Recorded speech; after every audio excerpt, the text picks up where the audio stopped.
গণমাধ্যমে সত্য প্রচারে বাংলাদেশে ভীতিকর পরিবেশ বিরাজ করছে বলে মনে করেন একদল সাংবাদিক, অধিকারকর্মী ও গবেষক। তারা মনে করেন সাংবাদিকরা নীরবে হয়রানির শিকার হন, যার প্রভাবে সেলফ সেন্সরশিপের কারণে সত্য প্রচার বাধাগ্রস্ত হয়। এছাড়াও আর্থিক ও সামাজিক নিরাপত্তাহীনতাও তরুণদের সাংবাদিকতা পেশায় বিমুখের কারণ বলেও জানান তারা। মুক্ত সাংবাদিকতা সূচকে বাংলাদেশের প্রতি বছরই অবনতি লক্ষণীয়। রিপোর্টার্স উইদাউট বর্ডার্স এর সূচকে বাংলাদেশের অবস্থান 180 দেশের মধ্যে 165, যা গত বছর ছিল 163।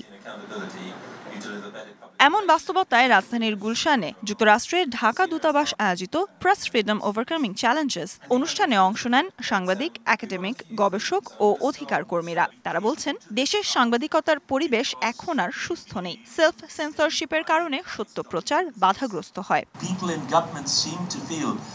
অনেক ক্ষেত্রে সরকার মনে করে জনগণের মতামত ছাড়াই তারা সুশাসন প্রতিষ্ঠা করতে পারবে। সেক্ষেত্রে গণমাধ্যমের স্বাধীনতাও হুমকির মুখোমুখি হচ্ছে।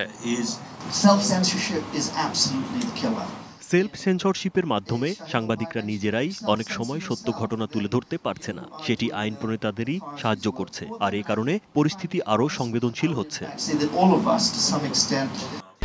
1, 2, 3 ঢাকায় জমি জিতে নিন 100% ক্যাশব্যাক সহ 20 কোটি টাকার পুরস্কার।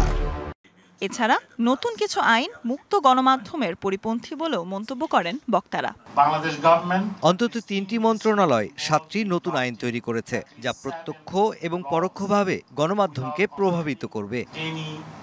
দায়িত্ব পালনের সময় নিজেরা যেসব বাধার মুখোমুখি হয়েছেন তা উল্লেখ করে আলোচকদের কেউ কেউ বলেন, আর্থিক ও সামাজিক নিরাপত্তাহীনতাও তরুণদের এই পেশা থেকে বিমুখিতার অন্যতম কারণ।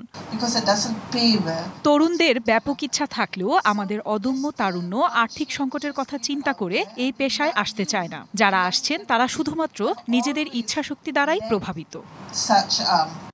এমন পরিস্থিতিতে দেশের নারী সাংবাদিকরা বেশি ঝুঁকিতে আছে বলেও মন্তব্য করেন আলোচকরা। Sultana Swarna, DBC news, Dhaka.